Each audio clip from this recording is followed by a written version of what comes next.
Okay, we are back. I'm very happy to have back on the Goldstein on Gelt show Saul Sehy, who is the co-host of the Stacking Benjamins podcast. So for those of you who heard us last time and haven't tuned in, make sure you check out the Stacking Benjamins podcast because, well, Joe is much more entertaining than I am. And of course, as we joke, I always try to be a little more educational. So Joe, let's find the middle ground. Welcome back.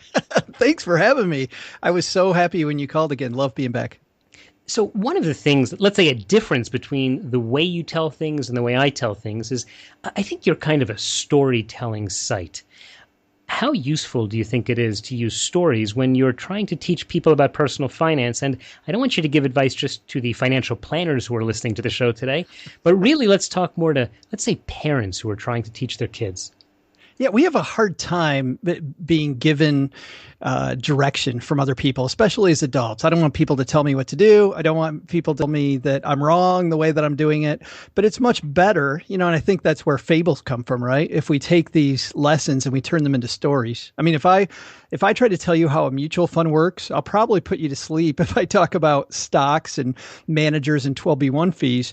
But if I tell you that a stock is like a window, but a mutual fund is a French pane window, one of those windows that have lots and lots of panes, you start to see it. And then if I tell you that the neighbor kid accidentally throws a ball through your single pane window, and I ask you how much of it will break, you'll say all of it.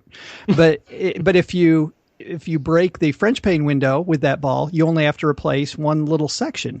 And then you start to see risk in a mutual fund versus risk with a single stock. And so I think analogies are a great way to learn stuff in a way that you don't even know that you're learning.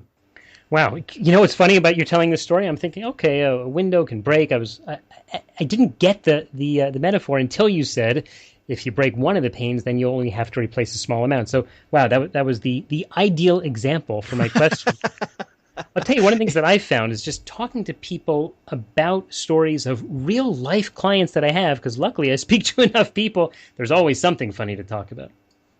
Yeah, there is. And the difficult thing is that I've always had is that, we all make mistakes, and I don't want to tell stories about clients making horrible mistakes because I don't want my client then thinking, and I'm not an advisor anymore, but when I was an advisor, I didn't want them thinking, well, you know what? He's probably talking about me the second I leave the room. So I try to make sure that I tell stories that are positive in nature, as much as this person really messed stuff up. Although I can tell a couple funny stories about people that really messed stuff up. Okay. Well, you want to tell us one just because, well, maybe that'll give us a launching pad. Yeah, I had a client, this is very early in my career, who told me they had a big estate planning problem. And as you know, Doug, when you're a brand new financial advisor and you're begging anybody to talk to you, somebody with an estate planning problem implies that they have lots and lots of money. So I can't get people with no money to talk to me, and somebody with an estate planning problem wants to talk to me. This is going to be fantastic. And so I sit down with Mr. and Mrs. potential client, and my hands are kind of sweaty, and we get into the discussion. I said, okay, I know on the phone you said you had an estate planning problem. And the gentleman said, yeah, we have General Motors stock, and we don't know how to split it among our three sons. And I said, oh, well, that sounds like a horrible problem. And at that time, this is well before the GM bankruptcy. So this is early 1990s, and GM is doing very well. And I'm thinking, oh, these people have so much money, and they're going to be a client that's going to finally help me establish my practice, that's brand new. And I said, okay, well, how many shares of stock are we talking about? And he reiterated, well, we have three sons, and we have 2 shares of stock, and we don't know how to. And we don't know how to split it. Ugh, gotcha. But those are the kind of stories that are funny because in 16 years as a financial advisor, I don't know that I can beat that one. One of the things that I find I like to do, how sometimes you can tell from a client when you're sitting in the meeting that, let's say it's a couple, that one of them is maybe a little bit more outspoken about how to deal with the money. And quite frankly, my experience is that it's usually the husband. And sometimes if you can tell that right away in the meeting, even before you start talking about money, what I'll do, because I'm a big believer that both the husband and the wife should be involved, at least in the planning of their finances, not necessarily in every little detail. But right away, if I can tell that, let's say the husband is I'll say it in a nice way, but take charge kind of guy. Right. I'll tell a story about the importance of working together, or of another, oh, I just, met this week with a couple, and the husband had, gotten very sick and could no longer handle the portfolio. And because he hadn't, worked with his wife all along, she didn't even know what to do and didn't even know where the money was. So, he wasn't even able to get access to the money for his health care. And then, you tell the story about someone else, and it's a nice way to sort of bring it home sometimes. Right. That they have to do that. And wasn't that horrible? Early in my career, I had a couple that she never came to the meetings, and he took care of all of their money. And when he had a heart attack suddenly, she's in my office and has no idea who I am. But she and I now are a pair, whether we want to be or not, at least for the short run. And we're getting to know each other. And it's so painful. At the very least, both people have to be at those meetings. I think the most extreme story I ever had was a client, an overseas client, that had money in offshore banks, and the husband died. And the wife not only didn't know about the accounts, she didn't even know what banks it was in. And this was at a time when bank secrecy was at such a premium. Luckily, I had someone in my office who was just phenomenal at finding it. To this day, I don't know if we found all of the money, but you got to share these ideas.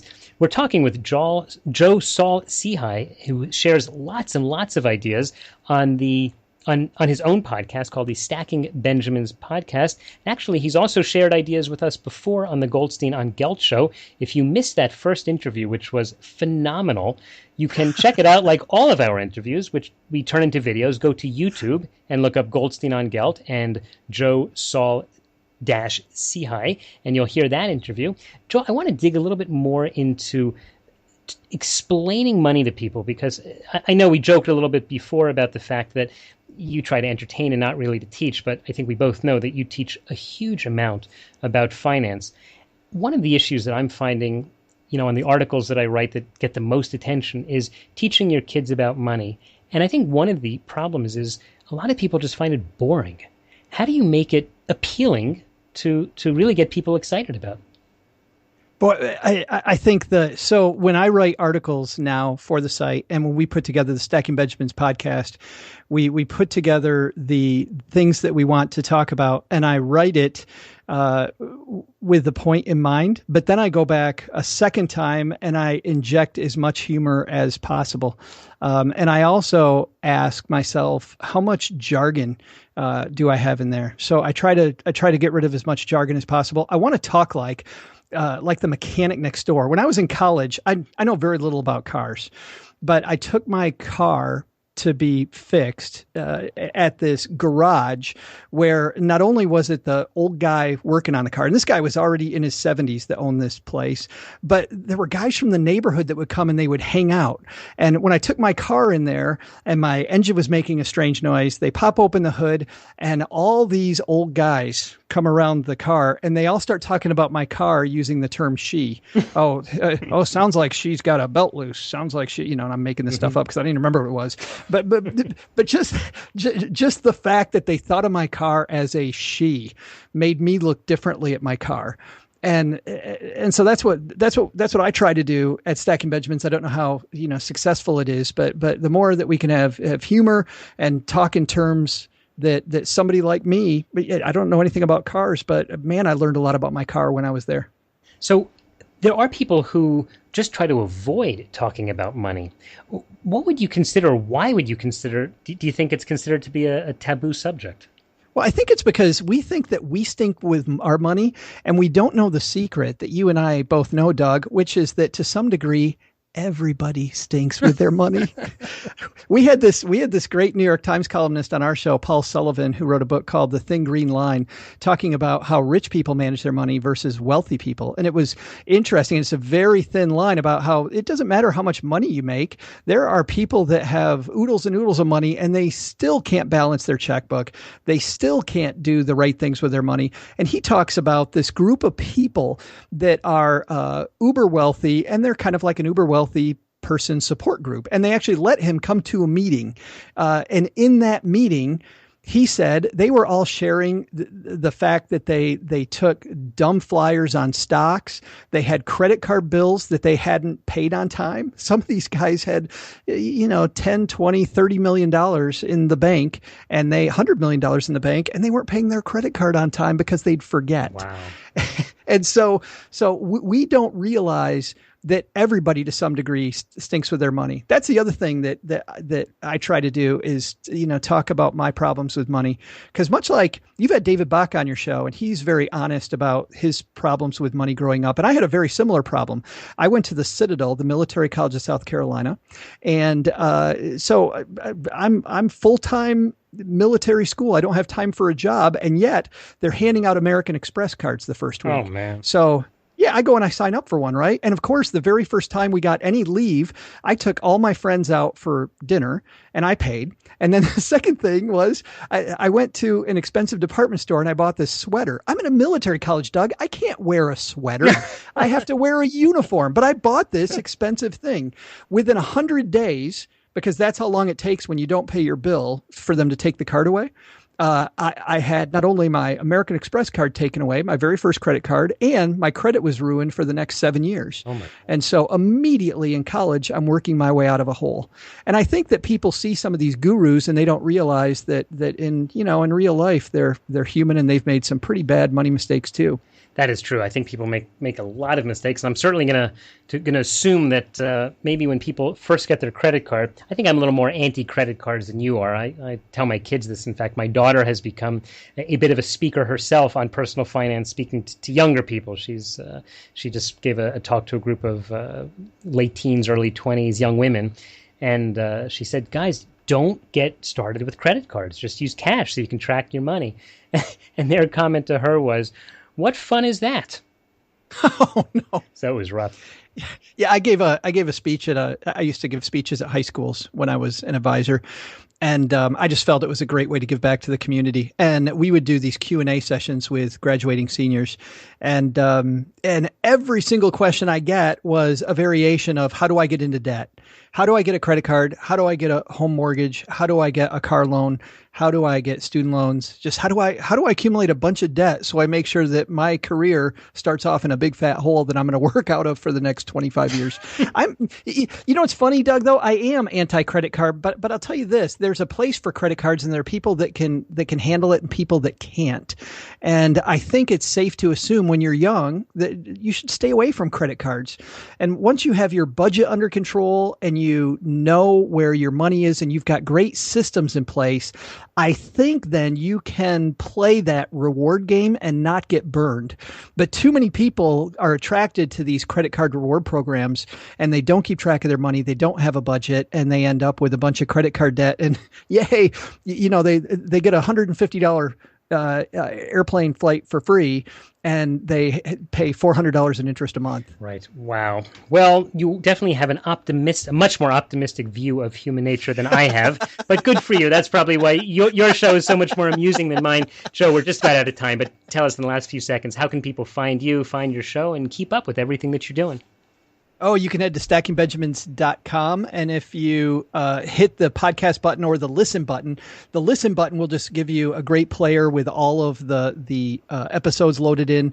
The podcast button will give you show notes in each of the individual shows. And they, of course, have players too. We have a nice thing that we give away to people that's down on the bottom of our website. I almost couldn't think of the name, but on the bottom of our website, I did a white paper about gurus and about how a lot of people get attached to a certain financial guru, and that's not really healthy. You kind of graduate gurus as you go. So I write this whole thing about why you shouldn't listen to people like Dave Ramsey, Susie Orman, David Bach. And it's not that you shouldn't, it's that I find often that the wrong people are listening to the wrong guru. All right, so people can get a copy of that at the website of stackingbenjamins.com. Joe, we'll put a link to that at the show notes of today's show at Goldstein on Gelt to make it very easy for everyone to find. Once again, thanks for having me. Yeah, by the way. Thank you. We really appreciate it. Look forward to having you back again soon. Amen. Thank you. Take care, Joe.